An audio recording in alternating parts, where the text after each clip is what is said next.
యేసు ఫిలిప్పుదైన కైసరయ ప్రాంతమునకు తన శిష్యులను తీసుకుని వెళ్ళి, మరి మనిషి కుమారుడు ఎవరని ప్రజలు అనుకొనుచున్నారు, మీరైతే ఏమనుకొనుచున్నారో 2 ప్రశ్నలు అడిగినట్లుగా మనం చూడొచ్చు.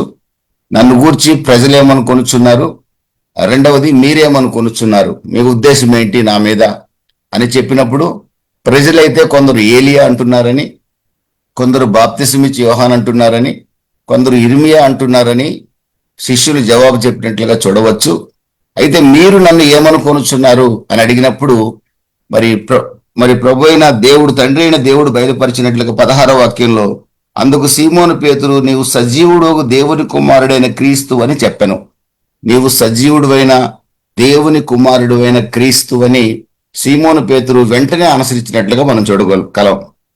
కనుక వెంటనే ప్రభు అంటున్నాడు, సీమోను బరయోనా, తండ్రి అయిన దేవుడే నీకు బయలుపరిచాడు గాని రక్త మాంసములు నీకు బయలుపరచలేదు, నీవు ధన్యుడవు అన్నాడు. ఏమైనా దేవుని బిడ్డలరా, ఈ చోట తండ్రి అయిన దేవుడు సీమోను పేతురికి ప్రత్యక్షత ఇచ్చినట్లుగా మనం చూడగలం. దాన్ని ప్రభు అయిన యేసుక్రీస్తు కుమారుడైన దేవుడు దాన్ని బలపరిచినట్లుగా మనం ఈ చోట గమనించగలం. తండ్రి అయిన దేవుడు బయలుపరిస్తేనే నీకు ఈ సంగతి నీకు తెలిసింది, కానీ రక్త మాంసములు నేను దేవుని కుమారుడిని అనే విషయాన్ని బయలుపరచలేవు అని ఈ చోట ప్రభు చెప్పినట్లుగా చూడగలం. ఈ రోజున మనం అనేక మందికి సువార్త చెప్తుంటాం, అనేకులు రక్షణలోకి నడిపించాలనే భారంతో ముందుకు సాగుతుంటాం. ఎవరైతే మరి చాలా మందికి మనం చెప్తాం, ఇంకా నమ్ముకోలేదు అంటాం. ఒక వ్యక్తి ప్రభు అయిన యేసుక్రీస్తు నిజంగా నమ్ముకున్నాడంటే అది తండ్రి అయిన దేవుని వలన మాత్రమే సాధ్యమవుతుంది తప్ప మీరు నేను చెప్పటం వల్ల జరిగే విషయం కాదు. ఈ చోట నీవు సజీవుడు అయిన దేవుని కుమారుడు అని ఎవరైతే విశ్వసించి ప్రభు అయిన యేసుక్రీస్తు దగ్గరకు వస్తారో వారే నిజమైన విశ్వాసులు. అంతేగాని మరి దేని కొరకు సంఘానికి వచ్చేవారు కానీ, లేదా పెద్దరికరం కొరకు సంఘానికి వచ్చేవారు కానీ, కులగోత్రాల కొరకు సంఘానికి వచ్చేవారు కానీ వీరెవరు కూడా నిజమైన విశ్వాసులు కాదనే విషయాన్ని ఈ రోజున మనం గుర్తుపెట్టుకోవాల్సిన అవసరం ఎంతైనా ఉంది. రక్త మాంసముల ద్వారా ప్రభు అయిన యేసుక్రీస్తు దేవుడిని అంగీకరించి వచ్చేవారు కూడా ఉండవచ్చు, కానీ తండ్రి అయిన దేవుడు బయలుపరిచిన ఆ విశ్వాసం ద్వారా మాత్రమే సంఘములో ఒక వ్యక్తి నిలబడితే ఆ సంఘము నిరంతరము నిలుస్తుందనే విషయాన్ని మనం ఈ చోట గమనించగలం. ప్రియమైన దేవుని బిడ్డలారా, మనిషి కుమారుడు, నీవు సజీవుడు అయిన దేవుని కుమారుడు అని సీమోను పేతురు చెప్పినట్లుగా మనం చూడవచ్చును. ఈ యొక్క ఒప్పుకోలు మీదనే ఈరోజు సంఘం కట్టబడుతుంది. రోమీయులకు రాసిన పత్రిక 10వ అధ్యాయం 9వ వాక్యంలో ప్రభు అయిన యేసుక్రీస్తుని మనము విశ్వసించినట్లయితే, ఆయన నోటితో ఒప్పుకొని మృతుల్లో నుండి ఆయన లేపబడ్డాడని కనుక మనం నమ్మగలిగితే మనం రక్షింపబడతాం. దేవునికి స్తోత్రం కలుగును గాక. మన పాపములు మనం ఒప్పుకొని విడిచిపెట్టి ప్రభు అయిన యేసుక్రీస్తే నిజదేవుడిని అంగీకరిస్తే మనం పవిత్రపరచబడతాం. కాబట్టి ప్రభు అయిన యేసుక్రీస్తుని అంగీకరించడం, ప్రభు అయిన యేసుక్రీస్తు యొక్క సంఘములో చేర్చబడటం అనేది పేతురు ఏ విధమైన ప్రత్యక్షత పేతురుకి దేవుడు ఇచ్చాడో, పేతురు ఏ విధమైన ప్రకటన చేశాడో, సజీవుడైన యేసు సజీవుడైన దేవుని కుమారుడు అనే ప్రత్యక్షత మీదనే ఈ రోజున సంఘాలు కట్టబడుతున్నాయి. ఆ సంఘము కట్టబడేది ఎవరి మీద అంటే ప్రభు అయిన యేసుక్రీస్తు మీద అనే విషయాన్ని మనం ఈ చోట తెలుసుకున్నాం. అక్కడ రాయి అనే పదానికి 2 పదాలు వాడినట్లుగా మనం చూడొచ్చు. పెట్రోస్ అనే 2 పదాలు వాడాడు. అక్కడ పెట్రా అనేది పెద్ద రాయి, పెట్రోస్ అనేది లిటిల్ పెబుల్ కింద లెక్క చిన్న రాయి. దాన్ని పేతురు యొక్క నామం యొక్క అర్థం అది. పెట్రా అనేది పెద్ద రాయి. ఈ పెద్ద రాయి అనేది ప్రభు అయిన యేసుక్రీస్తుకు సాదృశ్యంగా మనం చూడొచ్చు.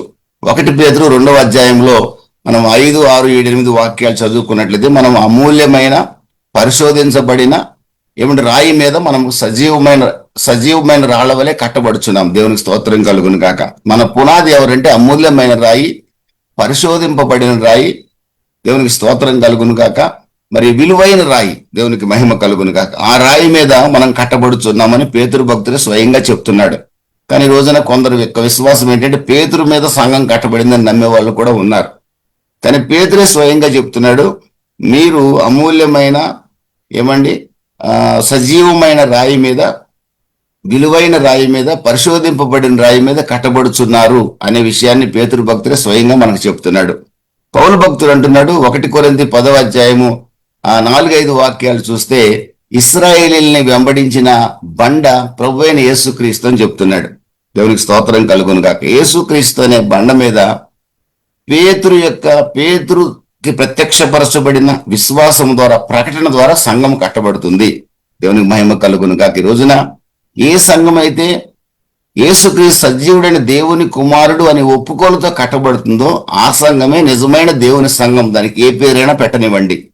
కానీ ఈ రోజున ప్రభువైన యేసుక్రీస్తు సజీవుడైన దేవుని కుమారుడు అని అంగీకరించని సంఘాలు కూడా ఈ రోజున ఉన్నట్లుగా మనం చూడవచ్చును. కొందరు యేసుక్రీస్తుని మిఖాయేలు లాంటి దేవదూత అని చెప్పి యేసు ప్రభుని గురించి చెప్పే వాళ్ళు ఉన్నారు. కొందరు ప్రభువైన యేసుక్రీస్తు లూసిఫర్ యొక్క స్పిరిట్ బ్రదర్ అని చెప్పే వాళ్ళు కూడా ఉన్నారు. మరి లోకరక్షణ బాధ్యత యేసుక్రీస్తుకి అప్పచెప్పినప్పుడు లూసిఫర్ దేవునికి వ్యతిరేకంగా తిరుగుబాటు చేశాడనే ఒక సిద్ధాంతాన్ని ప్రతిపాదించే క్రైస్తవ సంఘాలు కూడా ప్రపంచవ్యాప్తంగా ఉన్నాయి. మరి మిఖాయేలుకును యేసు ప్రభువుకు పెద్ద తేడా ఏం లేదని బోధించే క్రైస్తవ సంఘాలు కూడా ఉన్నవి. అంతేకాకుండా యేసు ప్రభు ఒక ప్రవక్త మాత్రమే అని చెప్పేవారు కూడా ఉన్నారు. యేసు ప్రభు క్రియేటెడ్ బీయింగ్, దేవుడు మనల్ని సృష్టించినట్లుగానే యేసు ప్రభును సృష్టించాడు, దేవదూతలను సృష్టించినట్టుగానే యేసు ప్రభువును కూడా సృష్టించాడని బోధించేవారు కూడా ఉన్నారు. యేసు ప్రభు దేవుడని వాళ్ళు అంగీకరించడానికి ఇష్టపడరు. ఇలాంటి క్రైస్తవ సంఘాలు చాలా ఉన్నాయి. అదేవిధంగా మన హైందవ పెద్దల యొక్క మాట ఏంటంటే, హైందవ సాంప్రదాయాన్ని పాటించే వారి మాట ఏంటంటే, అందరి దేవుడితో పాటు కూడా యేసు ప్రభు ఒక దేవుడని చాలా మంది ఒప్పుకుంటారు. మరి మహమ్మదీయులు ఒప్పుకునేది ఏమిటంటే, యేసు ప్రభు ఒక ప్రవక్తే గాని ఈజ్ ఇన్ఫీరియర్ టు మొహమ్మద్ అంటారు. మొహమ్మద్ ప్రవక్త కంటే కూడా తక్కువ స్థాయిలో ఉన్నవాడు ప్రభు అయిన యేసుక్రీస్తు అని చెప్పి ప్రవక్తగా వారు ఒప్పుకుంటారు.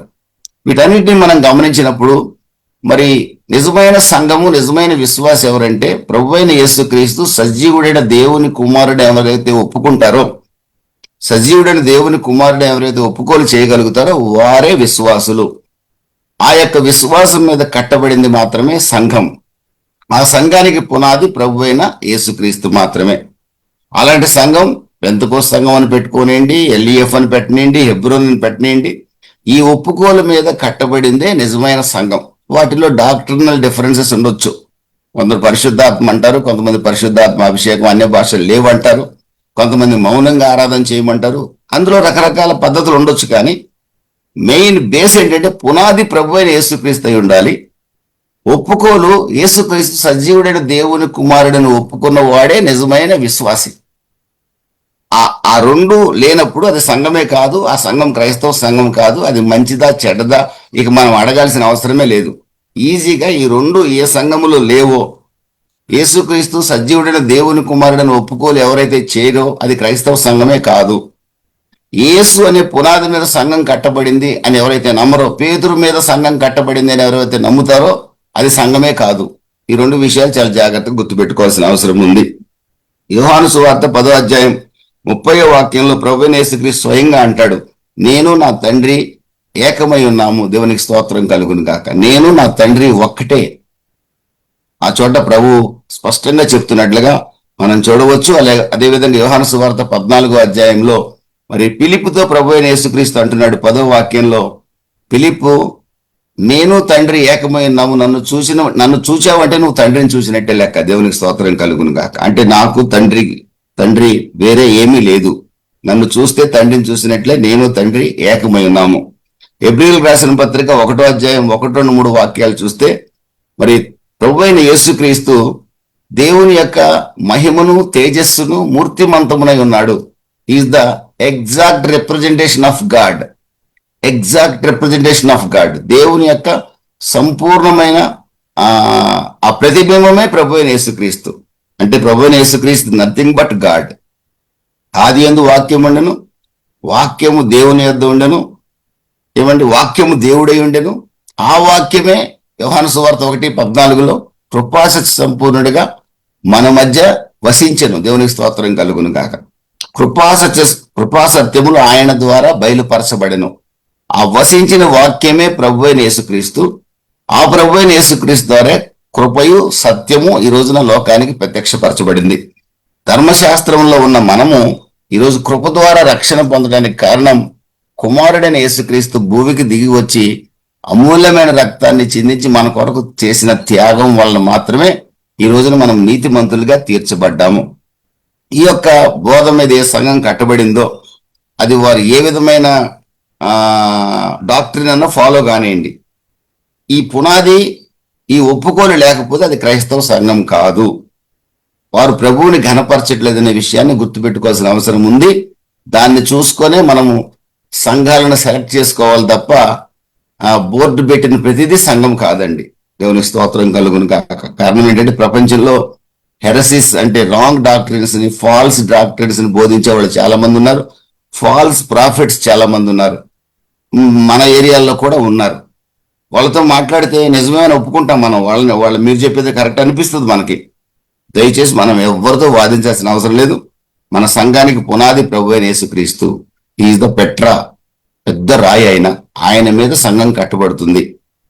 పేతురు మీద సంఘం కట్టబడుతుందని నమ్మే వాళ్ళు ఉన్నారే, వారికి పేతురే చెప్తున్నాడు 1 పేతురు 2వ అధ్యాయంలో స్పష్టంగా, మీరు అమూల్యమైన, ప్రశస్తమైన, పరిశోధింపబడిన మూలరాయి మీద మీరు కట్టబడుచున్నారు అని పేతురే చెప్తున్నాడు.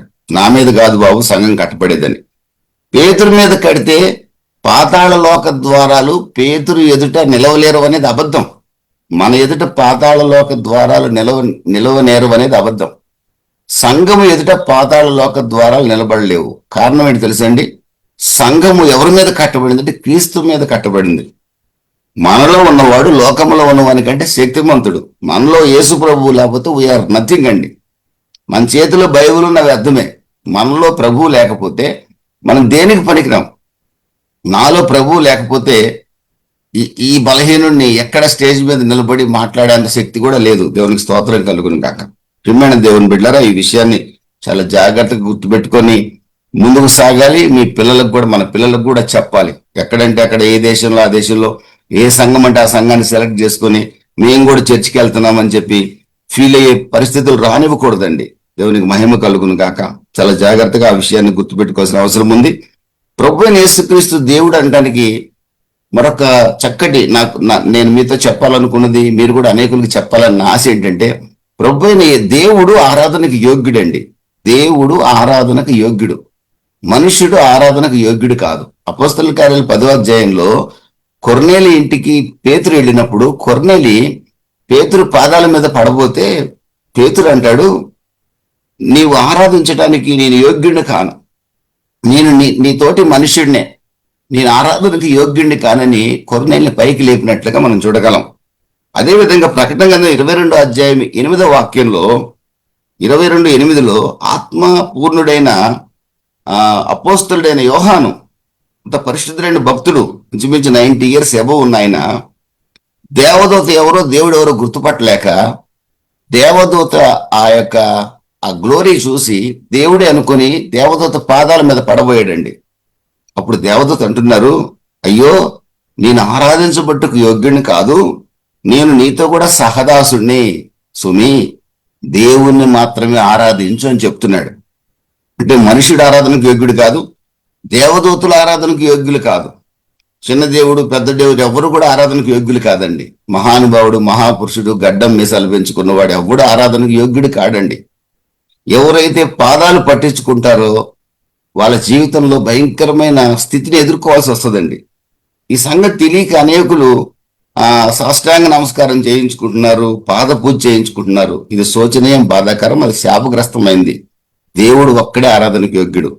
ప్రభువైన యేసుక్రీస్తు దేవుడు అంటానికి చక్కటి ఉదాహరణ ఏంటి తెలుసండి? ప్రకటన గ్రంథం 1వ అధ్యాయం 16-17 వాక్యాల్లో అపోస్తలుడైన యోహాను పునరుద్ధారుడైన యేసుక్రీస్తు యొక్క దర్శనాన్ని చూస్తూ ఆయన పాదముల యొద్ద చచ్చిన వాడి వలె పడ్డాడండి. ఆయన పాదముల వద్ద చచ్చిన వాని వలె పడి తిని అంటున్నాడు. అక్కడ ప్రభువైన యేసుక్రీస్తు ఆరాధనను తిరస్కరించలా. నేను దేవుణ్ణి కాదయ్యా యోహాను, నువ్వు వెళ్ళిపోమని అనలా. ఎందుకంటే ఆయన దేవుడు కనుక ఆరాధన స్వీకరించాడు. ఈ రోజున మనుషుల దగ్గర సాష్టాంగ నమస్కారం చేసి కొంతమంది మహానుభావుల దగ్గర దేవుడని పూజిస్తున్నారు కొంతమంది. వాళ్ళు దేవుళ్ళు కాదు, మనతో పాటు పుట్టిన మనుషులే. మనిషి ఎప్పుడు కూడా దేవుడు కాలేడు. దేవుడే నరావతారిగా భూమికి దిగి వచ్చాడు, ఆయనే ప్రభువైన యేసుక్రీస్తు. కనుక ఆయన ఆరాధించబడ్డాడు. మిగిలిన వాళ్ళు ఎవరు ఆరాధనకు యోగ్యులు కాదు. పాపాత్ములైన స్త్రీ లూకాసు సువార్త 7వ అధ్యాయంలో ప్రభు పాదాల మీద పడి కన్నీళ్లు కారుస్తుంటే ప్రభువైన యేసుక్రీస్తు తిరస్కరించలా. కారణమైన ఆరాధనకు యోగ్యుడు.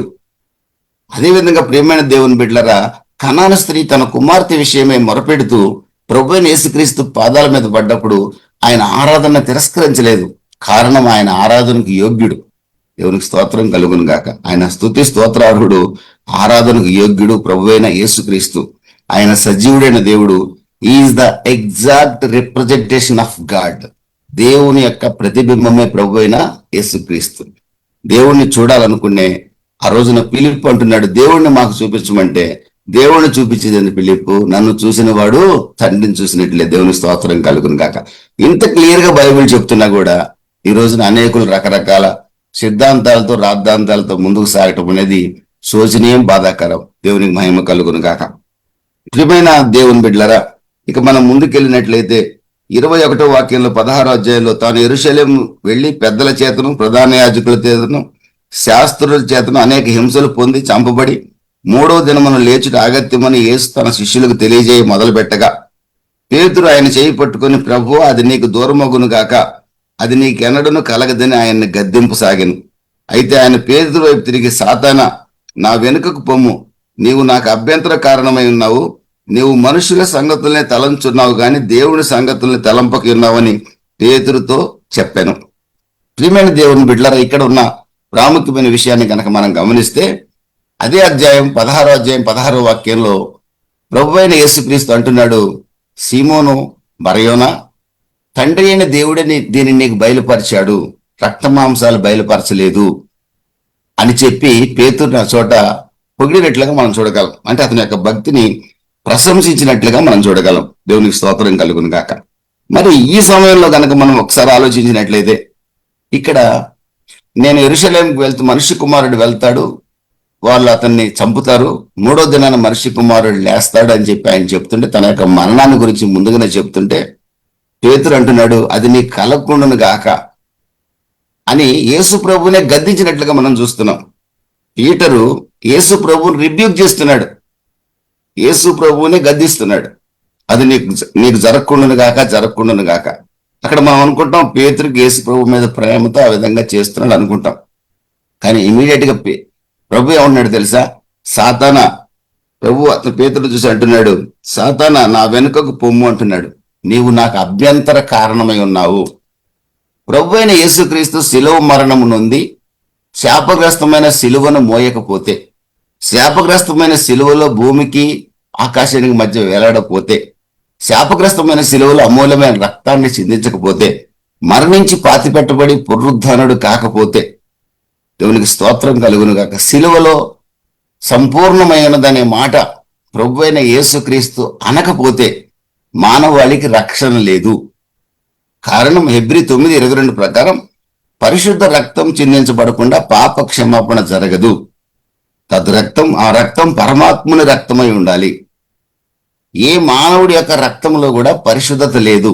ప్రతి మానవుడి రక్తంలో అపరిశుద్ధతే ఉంది. అతను గడ్డం పెంచిన స్వామి అయినా, మీసాలు పెంచిన వ్యక్తి అయినా, ఏ అంగీ వేసుకున్నా, లేకపోతే క్రైస్తవుల్లో కూడా ఈ రోజున కొంతమంది కాషాయాలు ధరించి నిలువుటంగీలేసి బయలుదేరి ఉన్నారు సేవకులు కొంతమంది, వారైనా ప్రతి ఒక్కరిలో కూడా ఏదో ఒక అపరిశుద్ధత, అది కామమో, క్రోధమో, మోహమో, మదమో, మత్సరమో ఏదో ఒకటి. ఏ ఒక్కడి రక్తంలో పరిశుద్ధత కనబడక దేవాది దేవుడు తన టెలిస్కోపిక్ ఐస్తో అందరి రక్త నమూనాలు పరిశీలించాడు. ఎవరి రక్తంలో కూడా పరిశుద్ధత కనబడక, ఇక తన రక్తం మాత్రమే పరిశుద్ధమైందని దేవునికి తెలుసు కనుక, ఎందుకంటే దేవుడు ఎప్పుడు పరిశుద్ధుడండి. దేవుడు ఎప్పుడు ఆకాశంలో విహరిస్తూ మారువేషం ధరించుకొని మన ఇంట్లోకో ఎవరింట్లోకో మారువేషంలో ధరించుకొని చొరబడేవాడు దేవుడు కాడండి. లేకపోతే మారువేషం వేసుకొని అందమైన స్త్రీలను పాడు చేసేవాడు దేవుడు కాడు. దేవుడు ఎప్పుడు పరిశుద్ధుడు. దేవుడు ఎప్పుడు పరిశుద్ధుడు కనుకనే పూజార్హుడు. దేవుడు ఎప్పుడు అవతారం చాలించేవాడు కాదండి. దేవుడు నిన్న, నేడు, రేపు ఏకరీతిగా ఉన్నవాడు. నేను యేసుక్రీస్తుని దేవుడిని ఎందుకంటానంటే, ఆయన నిన్న వేసే, నేడు వేసే, రాబోయేవాడు కూడా వేసే. మరణం ఆయన్ని బంధించి ఉంచలేకపోయింది. మరణాన్ని జయి తిరిగి లేచాడు ఆయన. దేవుని స్తోత్రం కలుగునుగా. హల్లెలూయా. మరణించిన యేసు అవతారాన్ని చాలించరా, అది యేసులో ఉన్న గొప్పతనం. కులం పేరుతో యేసును దూరం పెట్టడం శోచనీయం, బాధాకరం అండి. మా కులం పలానా గనక, యేసు ప్రభు పలానా కులదేవుడు గనక మేము ఆయన నమ్ముకోవటం మాకు అవమానం అని భావించే దౌర్భాగ్యులు ఉంటాం, బాధాకరం. యేసు ప్రభు పాదాలు మొట్టమొదటి పట్టుకుంది ఎవరు తెలుసండి? 2000 సంవత్సరాల క్రితం సకల శాస్త్రాలు చదివిన పండితులు. మా నాన్నగారు చదివేటప్పుడే మా ఊళ్ళో కొంతమంది చదివేవాళ్ళు. మా నాన్నగారు ఫ్రెండ్స్ చాలా మంది ఉన్నారు. ఎవడు చదువుకోలే. మా నాన్నగారే కొద్ది గొప్ప చదువుకొని టీచర్ అయిపోయాడు. మా తాతగారు చదువుకునే సమయంలో ఇంకా చాలా తక్కువ మంది చదివేవాళ్ళు. ఎందుకంటే కొన్ని కులాలకి చదువుకునే అవకాశం ఉండేది ఆ రోజుల్లో. 2000 సంవత్సరాల క్రితం చదువుకున్న వాళ్ళు ఏ కులం వాళ్ళు అయి ఉంటారు, ఏ జాతికి చెందిన వాళ్ళు అయి ఉంటారు? ఒకసారి ఆలోచించండి. వాళ్ళు వచ్చి బాలుడైన యేసు పాదాల చెంత సాష్టాంగ నమస్కారం చేసి కానుకలు అర్పించారు. ఆ బాలుడు ఏ కులం వాడని అర్పించారు వాళ్ళు? బుద్ధిహీనులకి చాలా మందికి తెలియక పొరపాటు పడుతున్నారు కానీ వాళ్ళ యొక్క మనోనేత్రాలు గుడ్డితనం కలుగుతుంది. కానీ ఆ మహాజ్ఞానులు యేసు పాదాల చెంత సాష్టాంగ పట్ల ఉద్దేశం ఏంటంటే లోకరక్షకుడు యేసుని వాళ్ళు గుర్తించారు. గొర్రెల కాపరులు ఆనందించారు, గొల్లలు ఆనందించారు. వడ్రంగి వాని వెంట దేవుడు, సర్వాధికారి అయిన దేవుడు పుట్టాడు. దేవదూతలు దేవుడు పుట్టినందుకు నాట్యం ఆడారు. ఇంతకు యేసు ప్రభుది ఏ కులం అనాలండి? ఏ కులం అనాలి? ఆయన కుల మతాలకు అతీతుడండి. కులం లేనివాడు, మతం లేనివాడు, సకల జాతులకు దేవుడు ప్రభు అయిన యేసుక్రీస్తు.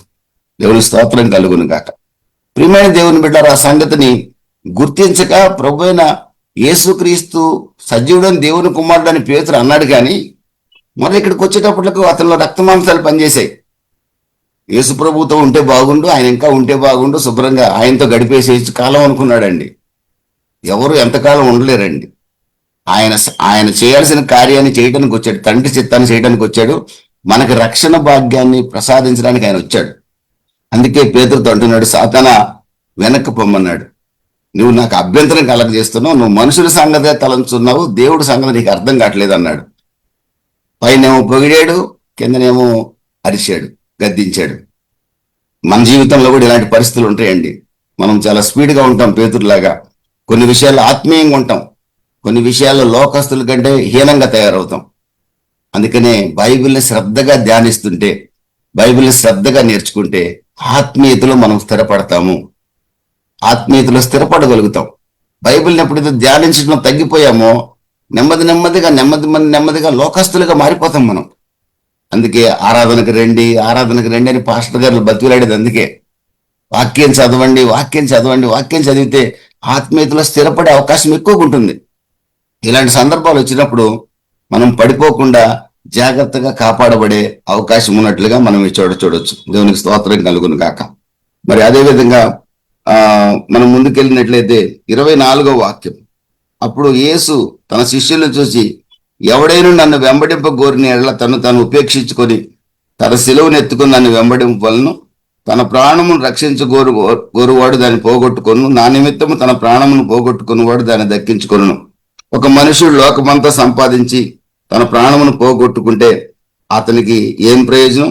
ఒక మనుషుడు తన ప్రాణమును ప్రతిగా నేమియగలడు. మనిషి కుమారుడు తన తండ్రి మహిమ గలవాడై తన దూతలతో కూడా రాబోచున్నాడు. అప్పుడు ఎవరి క్రియల చొప్పున వానికి ప్రతిఫలం ఇచ్చును. ఈ చోట ఆ మాట చెప్తున్నాడు.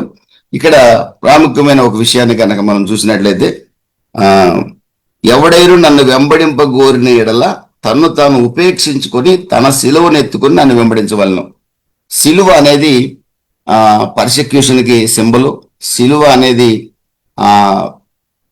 దేవునికి స్తోత్రం కలుగును గాక, ట్రయల్స్ కి, టెంప్టేషన్స్ కి సింబల్. సిలువ అనేది హింసకి సింబల్, బాధకి, వీటన్నిటికి కూడా సిలువను సింబల్ గా భావిస్తూ ఉంటాం. ప్రభువైన యేసుక్రీస్తు ఇక్కడ అంటున్న మాట ఏంటంటే, మన జీవితంలో ఏ పరిస్థితులు మనకు ఉన్నప్పటికీ కూడా మనల్ని మనం ఉపేక్షించుకొని, అంటే దాని అర్థం ఏంటంటే సెల్ఫ్ డినయల్. మన చిత్తం కాదు నెరవేర్చబడాల్సింది, దేవుని చిత్తమే నెరవేర్చబడాలనే ఆలోచనతో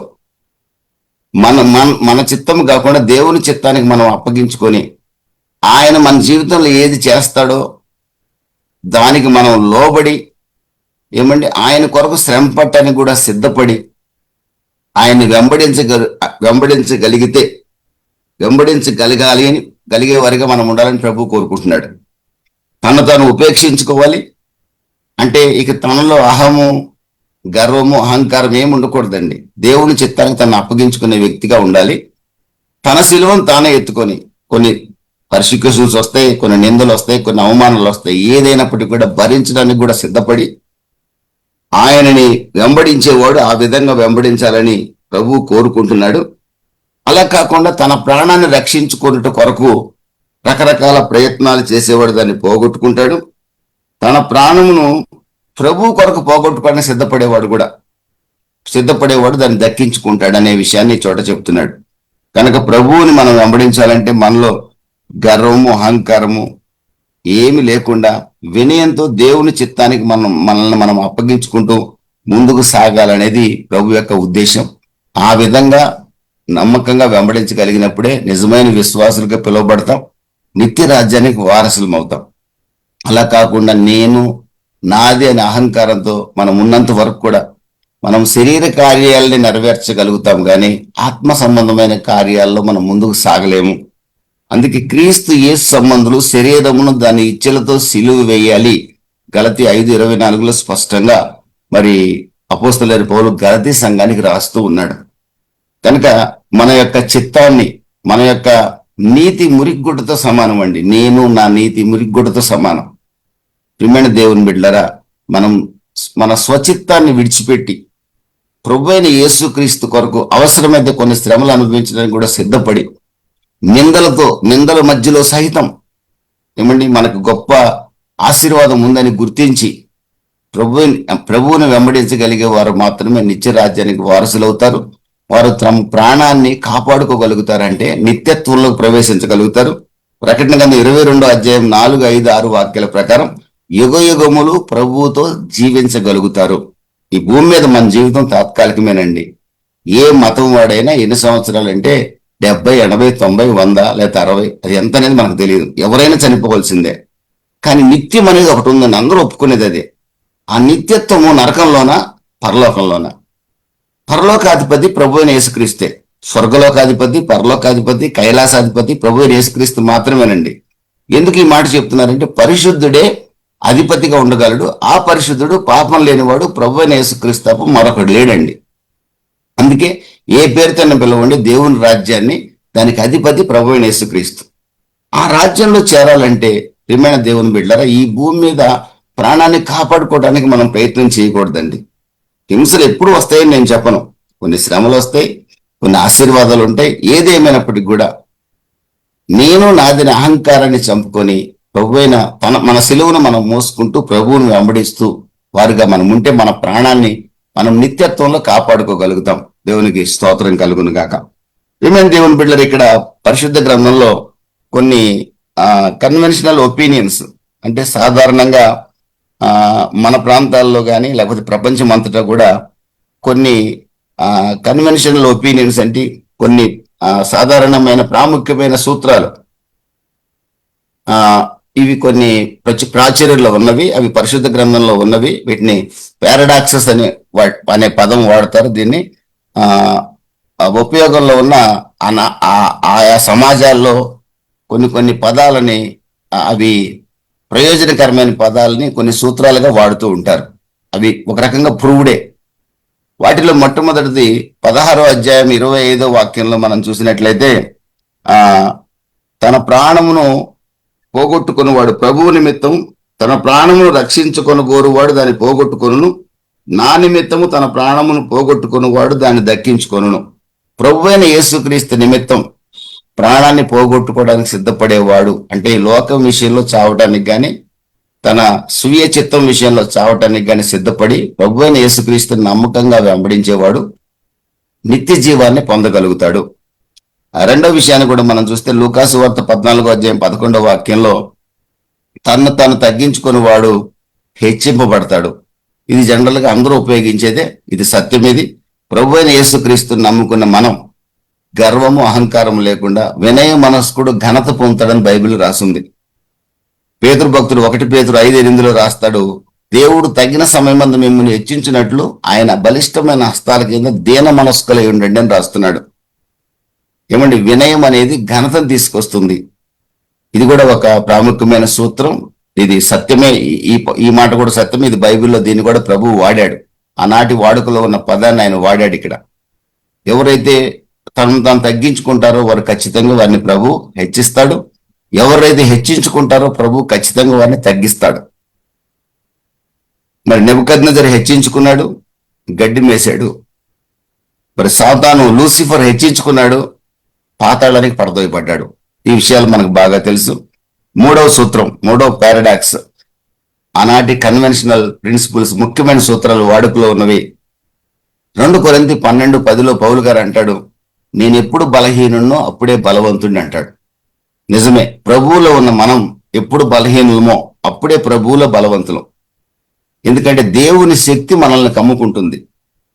ప్రభువులో నిజంగా మనం నిలిచి ఉంటే, మన శరీరంలో బలహీనత ఉన్నా లేదా రకరకాల బలహీనతలు మనం వెంబడించినా అప్పుడే నూతన బలాన్ని మనం అనుభవించగలుగుతామండి. అది నా జీవితంలో నేను చూశాను.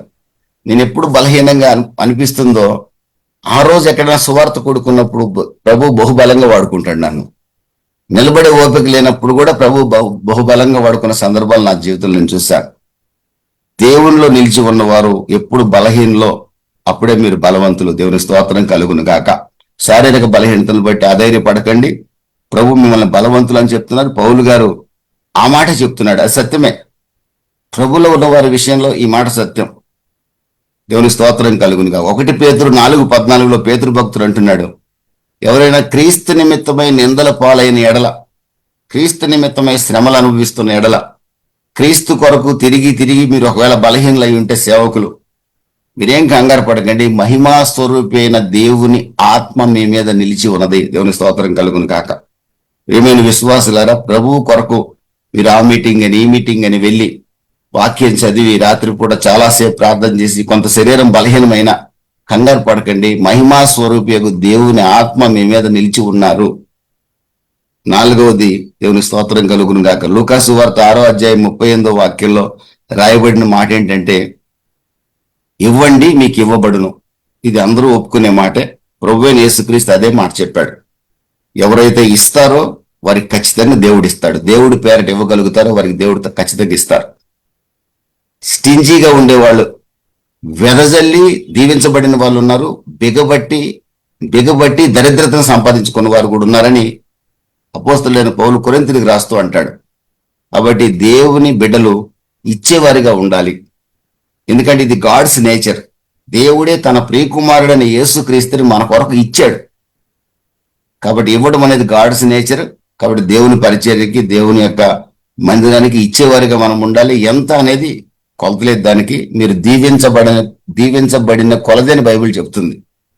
మనకు అన్ని అప్పులే ఉన్నాయి అనుకోండి, వచ్చే జీతం అప్పులు కట్టడానికి చాలలేదు అనుకోండి, దశంభాగం ఇవ్వాల్సిన అవసరంలా. అప్పులు కట్టకుండా దశంభాగం ఇవ్వమని ఏ పాస్టర్ చెప్పినా అది తప్పు. అసలు ముందుగా అప్పు చేయకుండా ఉండటం చాలా మంచిది. అప్పులు చేసాం పొరపాటున, రక్షణ పొందాం. అప్పులు కట్టుకోగా ఇంకా 10,000 మిగులుతాయి మన దగ్గర శాలరీలో. ఆ 10,000 పిల్లలకే సరిపోతాయి. నువ్వు దశంభాగం ఇవ్వకపోయినా పర్లేదు, రూపాయి కానుక ఇవ్వకపోయినా పర్లేదు, దేవుడు చూస్తున్నాడు. కానీ ఇవ్వగలిగి స్టింజీగా ఉంటే, ఏమైనా దేవుని బిడ్డలారా, బైబిల్ స్పష్టంగా చెప్తుందండి, అది దరిద్రతను కోసుకోవటమే అవుతుంది అనమాట మనం ఇచ్చే దేవునికి. అందుకే మరలా చెప్తున్నాను నేను, క్రీస్తు అనే పునాది మీద కట్టబడిందా ఆ సంఘం లేదా? క్రీస్తు మీద కట్టబడిందా లేదా? సజీవుడైన దేవుని కుమారుడు యేసుక్రీస్తు ఆ సంఘం ఒప్పుకుంటుందా లేదా? ఆ సంఘంలో పరిచర్య చేసే సేవకుడు ఆ విశ్వాస ప్రకారం జీవిస్తున్నాడా లేదా పరిశీలించి ఆ సంఘానికి మనం కానుకిస్తే ఆ సంఘము ఆ కానుక యొక్క ఫలాలు మనం కోయగలుగుతాం. ఆ సంఘానికి ఆశీర్వాదం కలుగుతుంది. అంతేగాని వ్యాపారం చేసే సేవకులకి, రకరకాల సేవకులకి ఇవ్వటం వల్ల మన కానుక కొత్తే ఆశీర్వాదం ఏమి ఉండదండి. ఈ విషయాన్ని నేను చాలా క్లియర్గా నా పర్సనల్ ఎక్స్పీరియన్స్ లో చూడగలిగాను. 5వది, ప్రియమైన దేవుని బిడ్డలారా, ఎవరైనా గొప్పవాడై ఉండగోరితే వాడు తాను తగ్గించుకునేవాడిగా ఉండాలి. లూకాసు వార్త 9:48 వాక్యంలో, ఎవడైనా గొప్పవాడిగా కావాలనుకుంటే అతను ఏం కావాలంటే ముందు సేవకుడై ఉండాలి. అతడు సేవకుడిగా ఉన్నప్పుడు సర్వెంట్ నేచర్ అతనికి ఉన్నప్పుడే అతడు గొప్పవాడు కాగలుగుతాడు. కనుక ఈ రోజున మనం తగ్గించుకున్నా, మనం మీక్నెస్ మనం కలిగి ఉన్న, సాత్వికత్వం కలిగి ఉన్న దేవుని బిడ్డలు సాత్వికత్వాన్ని కలిగి ఉండాలి, దీనత్వాన్ని కలిగి ఉండాలి. ఖచ్చితంగా ప్రభు మనల్ని ఆయా సమయాల్లో, ఆయా సందర్భాల్లో గొప్పవారిగా చేస్తాడు. మన గొప్పతనం నేను వేసుకునే డ్రెస్సును బట్టి రాదు, నేను మాట్లాడే ఇంగ్లీష్ని బట్టి గొప్పతనం రాదండి. దేవునికి స్తోత్రం కలుగును గాక. దేవుడు మనకి గొప్పతనం ఎప్పుడు ఇస్తాడంటే, మనం ఖచ్చితంగా వీఆర్ లీస్ట్ అనే ఒక భావన మన జీవితంలో ఉన్నప్పుడు ఖచ్చితంగా మనం గొప్పవారిని ఆయన చేసే బాధ్యత ఆయన తీసుకుంటాడు. 17వ అధ్యాయంలో ఆయన యొక్క మరి ట్రాన్స్ఫిగరేషన్ మనం చూడొచ్చు. 17వ అధ్యాయంలో మనం చూసినట్లయితే 6 దినములైన తర్వాత యేసు పేతురును, యాకోబును, అతని సహోదరుడైన యోహాను వెంట పెట్టుకుని ఎత్తైన ఒక కొండ మీదకి ఏకాంతంగా పోయి వారి ఎదుట రూపాంతరం పొందెను. ఆయన ముఖము సూర్యుని వలె ప్రకాశించును, ఆయన వస్త్రములు వెలుగు వలె తెల్లనివాయను. మోషే, ఏలియా వారికి కనబడి ఆయనతో మాట్లాడుచుండరి. పేతురు, ప్రభు మనం ఇక్కడ ఉంటే మంచిది, నీకు ఇష్టమైతే ఇక్కడ నీకు ఒకటి, మోషేకి ఒకటి, ఏలియాకి ఒకటి 3 పర్ణశాలలు కట్టుదమని యేసుతో చెప్పెను. అతడు ఇంకను మాట్లాడుచుండగా, ఇదిగో ప్రకాశమానమైన ఒక మేఘం వారిని కమ్ముకొనెను. ఇదిగో ఈయన నా ప్రియ కుమారుడు, ఈయనందు నేను ఆనందించున్నాను, ఈయన మాట వినడని ఒక శబ్దం మేఘంలో నుండి పుట్టెను. శిష్యులు ఆ మాట విని బోర్ల పడి మిక్కిలి భయపడగా యేసు వారి యొద్దకు వచ్చి వారిని ముట్టి లెండి, భయపడకుడని చెప్పెను. వారు కనులెత్తి చూడగా యేసు తప్ప మరి ఎవరును వారికి కనబడలేదు.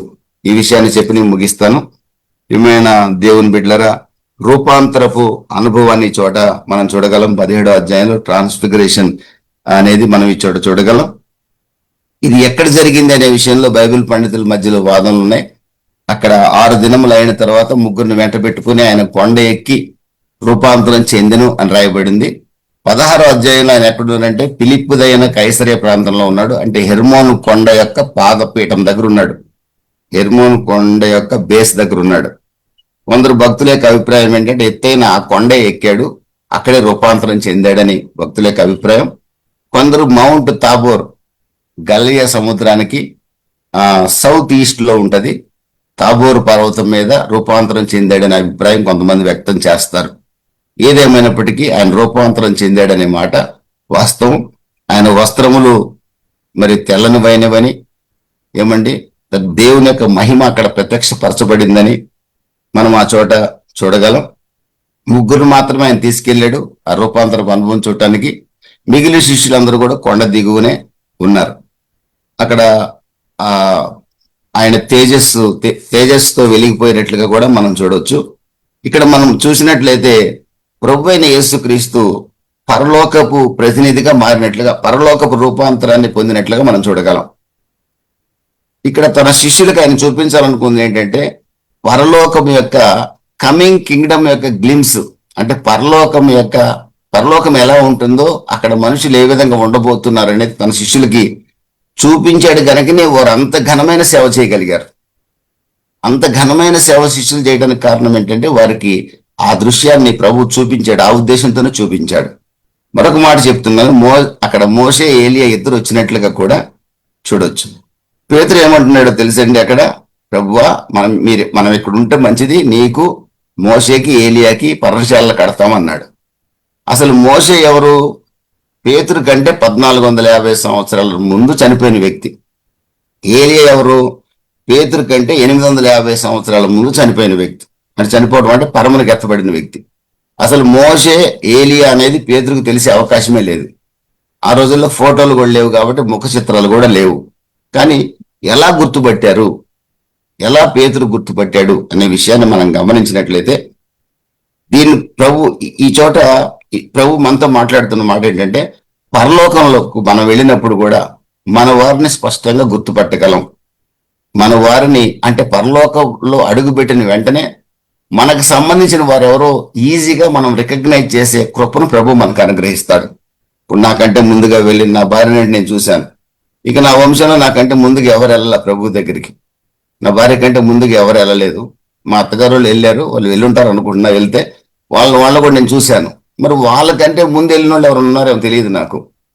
మరి వాళ్ళని కూడా నేను గుర్తుపట్టగలిగే స్థాయి పరలోకానికి వెళ్ళినప్పుడు ప్రభు నాకు ఇస్తాడనే దాన్ని ఈ చోట 1450 ఇయర్స్ బ్యాక్ చనిపోయిన మోషేని, ఏమండి, మోషే ఇలా ఉంటాడని ఎవరు పేతురుకు చెప్పిన వాళ్ళు ఎవరు ఉండరు.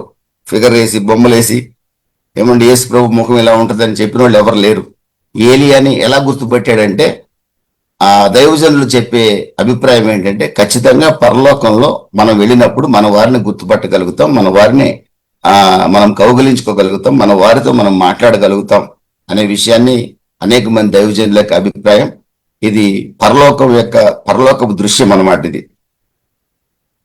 తర్వాత మరొక విషయాన్ని కూడా మనం చూసినట్లయితే బ్రైట్ క్లౌడ్ వారిని ఒక గొప్ప మేఘము కమ్ముకున్నది. ఏమంటున్నాడు పేతురు, ఏమంటున్నాడు, ఇక్కడ ఉంటాం మనకు మంచిది, మీకు పర్ణశాల కడతాను అంటున్నాడు. మళ్ళీ అక్కడ కూడా తొందరే పేతురికి, ఇక్కడ గుడి కట్టేద్దాం అంటే ఒక రకంగా ఆ దర్శనాన్ని చూసి ఆ పరలోక మహిమలు అలాగే ఉండిపోవాలని ఆశపడ్డాడు. సహజమే, మనకు మంచి కళ వచ్చింది అనుకోండి, ఆ కళలోనే ఉండిపోవాలని కోరుకుంటాం. కానీ కళ పోక తప్పదు, తెల్లవారక తప్పదు, మళ్ళీ మన కష్టాలు మనకు రాక తప్పవు. పేతురు జీవితంలో కూడా అదే అయిపోయింది.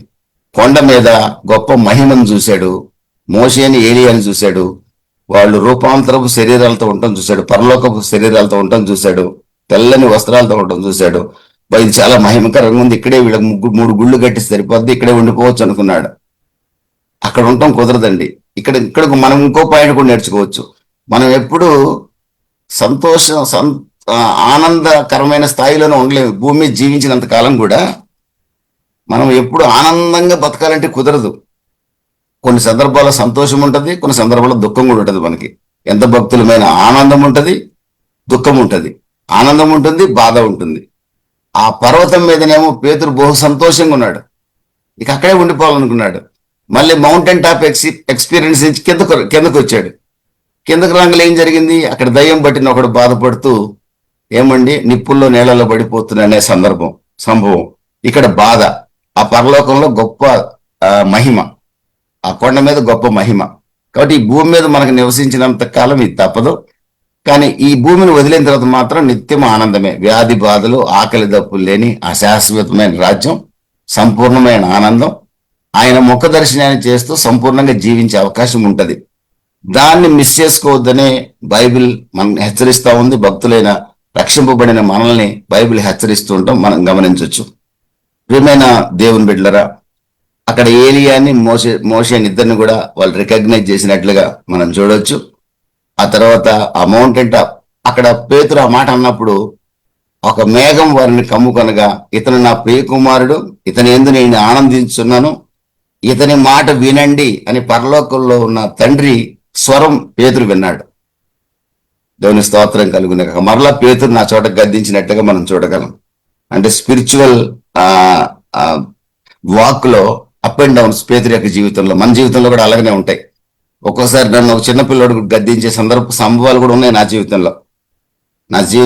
నా పిల్లలు నన్ను గద్దించే సంభవాలు ఉన్నాయి. ఆత్మీయ యాత్రలో ఉంటాయి, తప్పనిసరిగా ఉంటాయి. మన పిల్లలే మనకు బుద్ధి చెప్పే పరిస్థితులు ఉంటాయి ఒక్కో సందర్భంలో. కారణం ఏంటంటే ఆ స్పిరిచువల్ జర్నీలో మనం ఒక్కోసారి లేస్తుంటాం, పడుతుంటాం అనమాట. కాబట్టి జాగ్రత్తగా ఆ వాక్ ని ఏదేమైనప్పటికీ కూడా 100% యాత్ర ముగించాలనే ఉద్దేశంతో కనుక మనం వెనకబడకుండా వెళ్ళగలిగితే కృప ద్వారా మనము ఆ సంపూర్ణముగా చేయబడతాం. దేవునికి మహిమ కలుగును గాక. ప్రియమైన దేవుని బిడ్డలారా, కిందకు వచ్చినప్పుడు మరి 9 మంది శిష్యులు ఒక దయ్యం పట్టిన వాడిని, దయ్యాన్ని వెళ్ళగొట్టి వాడిని బాగు చేయలేకపోయారు. మరి ఆ తండ్రి అంటున్నాడు, నీ శిష్యులు చేయలేకపోయారు, కనీసం మరి నువ్వైనా చేస్తావా అని అడిగినప్పుడు దేవుని స్తోత్రం కలుగును గాక.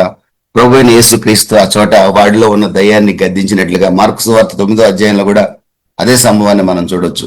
గద్దించినట్లుగా వాడు స్వస్థపరచబడినట్లుగా కూడా మనం గమనించవచ్చు. దేవునికి స్తోత్రం కలుగును గాక. మౌంటైన్ మీదనేమో గొప్ప ఆనందం, మౌంటైన్ దిగువన వచ్చేటప్పటికే మరి లోకంలో భయంకరమైన శ్రమలు. ఈ లోకంలో మనం ఉన్నంత కాలం కూడా కొన్ని శ్రమలు, కొన్ని ఇబ్బందులు, కొన్ని ఆశీర్వాదాలు, కొన్ని సంతోషాలు, కొన్ని దుఃఖాలు, ఇవి అనుభవించుకుంటూ వెళ్లాల్సిందే, తప్పదు. ఏదేమైనప్పటికీ మన గురి ప్రభువైన యేసుక్రీస్తు మీద ఉండాలి. ఫిబ్రవరి 12:1 రాయబడినట్లుగా, ఇంత గొప్ప సాక్షి సమూహం మేఘం వలె మనల్ని ఆవరించి ఉండగా విశ్వాసమును కర్త దాన్ని కొనసాగించేవాడైన యేసు వైపు చూస్తూ పరుగు పందెంలో ఓపికగా పరిగెత్తగలిగితే ఈ వచ్చే శ్రమలు భక్తుడు అంటున్నాడు ఎన్నదగినవి కావంటున్నాడు. 1 పేతురు 5:10 అంటాడు, కొంచెం కాలమే శ్రమలు, ఈ ముగిసిన తర్వాత మహిమ మన కొరకు ఎదురు చూస్తుంది అంటాడు. దేవునికి స్తోత్రం కలుగును గాక.